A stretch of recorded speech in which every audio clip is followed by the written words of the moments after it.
Dalam dunia kebijakan luar negeri, ada satu strategi lama yang kembali mencuat, yaitu teori orang gila. Intinya sederhana namun beresiko, membuat lawan percaya bahwa kita mampu bertindak sejauh apapun, bahkan secara tidak rasional.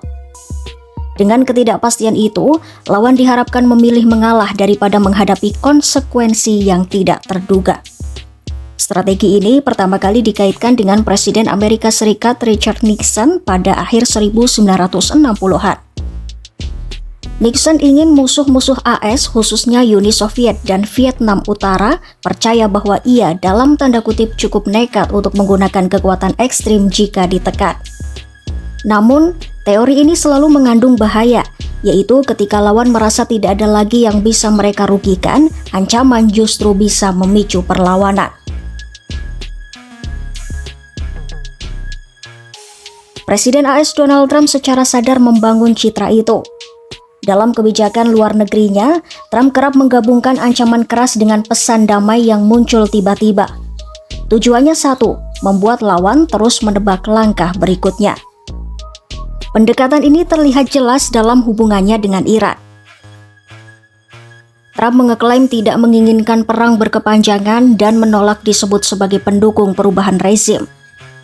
Namun pada saat yang sama, ia tidak menutup kemungkinan penggunaan kekuatan besar jika kepentingan AS dianggap terancam.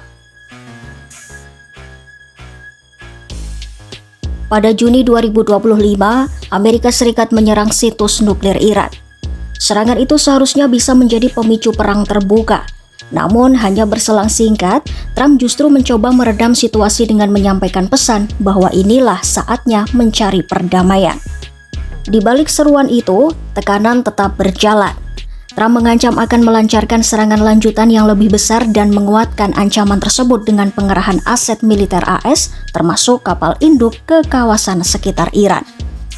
Ancaman ini dimaksudkan untuk memaksa Teheran menyetujui kesepakatan yang mencakup penghentian program nuklir, pembatasan rudal balistik, dan pengurangan dukungan Iran terhadap sekutu-sekutunya di Timur Tengah. Pembunuhan Jenderal Iran Qasem Soleimani pada 2020 menjadi simbol awal gaya Trump. Tindakan mendadak itu mengejutkan dunia dan beresiko memicu perang langsung. Namun, Trump melihatnya sebagai langkah pencegahan yang efektif karena Iran tidak membalas secara setara. Di masa jabatan keduanya, pendekatan ini semakin mengeras.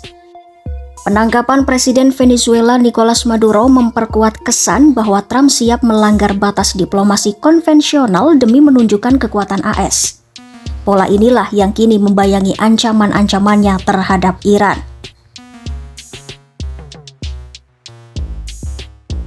Dalam kasus tertentu, teori orang gila Trump terbukti efektif. Di Irak, ancaman penghentian bantuan AS jika tokoh pro-Iran Nouri al-Maliki kembali berkuasa menjadi tekanan politik yang nyata. Tanpa perang, hanya dengan potensi sanksi ekonomi, Washington mampu memengaruhi arah politik Baghdad dan membuka jalan bagi figur yang dianggap lebih dapat diterima. Sementara di Suriah, Trump memilih pendekatan yang lebih pragmatis. AS fokus pada pencegahan kebangkitan ISIS dan keamanan Israel sembari menarik diri secara bertahap dan meninggalkan sekutu lama yang dianggap tak lagi diperlukan. Namun, di Lebanon dan Gaza, pendekatan Trump menghadapi tantangan jauh lebih besar.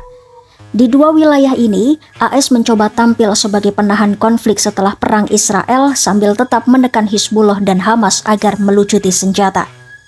Bagi kedua kelompok tersebut, tuntutan ini bukan sekadar soal keamanan, melainkan menyangkut kelangsungan identitas dan eksistensi mereka. Ancaman militer mungkin menahan perang besar, tetapi belum tentu menghasilkan kesepakatan yang langgeng.